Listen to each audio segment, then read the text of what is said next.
Bah, bonjour déjà pour commencer.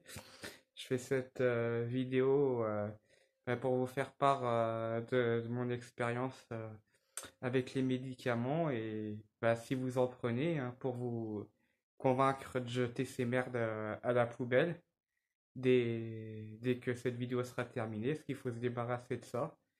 Et voilà, je vais vous expliquer pourquoi et quelles sont les solutions alternatives à ces drogues, qui sont en fait des camisoles. Voilà. En fait, suite à du harcèlement scolaire, pour la faire courte, bah voilà quoi, j'ai pété les plombs au collège, j'ai tapé des gens, voilà, ce genre de choses, une petite crise d'hystérie bénigne. Et du coup, on m'a envoyé voir des pédopsychiatres. Et du coup, bah, j'ai eu du Risperdal, du Tertian, des choses comme ça. Et en fait, ces médicaments ne m'ont pas aidé. Ça m'a laissé beaucoup de traumatismes. Et bah, en fait, quand je les prenais, je savais plus où que j'étais. J'étais déconnecté de la réalité.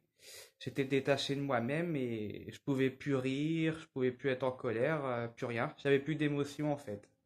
J'étais neutre. Je ressentais plus rien. J'avais un caractère qui était ni joyeux, ni anxieux, rien. J'étais neutre. Donc, bah, pour les pédopsychiatres, ils étaient satisfaits parce qu'il n'y avait plus d'anxiété, il n'y avait plus de colère. Soi-disant que j'avais des sentiments de persécution alors que l'harcèlement scolaire était bien réel. Voilà, je me sentais plus persécuté selon eux. C'était merveilleux. Sauf que le tertiaire, je l'ai pris entre 2010 et 2013 avec des arrêts quand même, hein, mais bon, ça a quand même duré pendant presque 3 ans. Et du coup, bah, ça m'a laissé plein de séquelles, quoi. J'en suis encore angoissé aujourd'hui.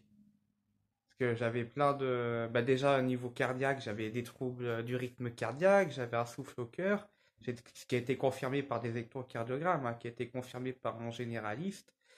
Et les pédopsychiatres ont toujours refusé que j'arrête les médicaments. Je voulais des plus légers, euh, type antidépresseur, tout ça, mais on me sortait non, avec ta pathologie, ça va entraîner une désinhibition, tout ça. Et sachant que les jeunes qui m'ont harcelé au collège n'ont pas été emmerdés. Moi, ce que je vous le dis clair et net, c'est que ces drogues, le tertiol, le Risperdal, le Xeroquel et la Abilify, le Zyprexa, Soliant, Nosinant, l'Oxapac et Risperdal et compagnie, ce sont des camisoles chimiques et le rôle, c'est pas la même chose que les antidépresseurs, c'est juste de bloquer certains messagers chimiques pour bah, ça t'empêche d'être en colère, ça t'empêche d'être anxieux, ce qui est vrai parce que tu ressens tout simplement plus rien. Ça bloque justement la dopamine, des neurotransmetteurs qui sont justement faits.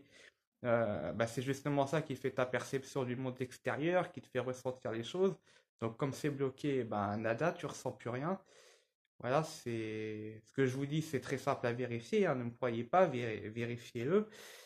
Et bah, les solutions alternatives, c'est de reprendre confiance en vous, c'est de reprendre confiance en vous. En fait, il n'y en a qu'une seule. C'est faites-vous confiance à vous-même, suivez votre instinct, méditez et retrouvez-vous face à vous-même.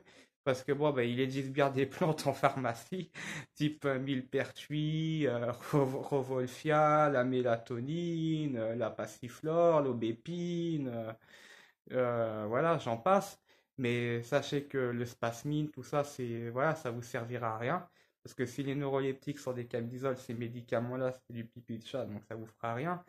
Mais donc je vous dirais pas d'aller voir un naturopathe ou un homéopathe parce que c'est des charlatans tout comme les psychiatres, bon qui mettent pas la camisole mais qui voilà vous demandent ça. Donc moi ce que je vous conseille c'est vraiment de vous retrouver face à vous-même, de vous faire confiance à vous-même. Il n'y a pas de voilà j'ai pas plus de mon discours que ça à vous faire. La vérité elle est en vous-même, la force elle est en vous-même et surtout ne vous laissez pas déstabiliser parce que ce qu'ont fait les psychiatres c'est justement vous déstabiliser pour que vous doutiez de vous-même, que vous vous sentiez inférieur, pour vous mettre en grande détresse, pour que vous ayez peur des autres, que vous ayez peur d'éventuels représages des psychiatres si vous refusez de prendre leur camisole, parce que comme vous vous sentez faible par rapport à tout le monde, dont eux, bah, vous osez plus dire non. Reprenez confiance en vous, ne doutez plus de vous, vous laissez pas dominer, et voilà, tout ira bien. Ayez de l'amour propre, soyez plus soumis, et vous vous porterez beaucoup mieux. C'est mon conseil. Voilà.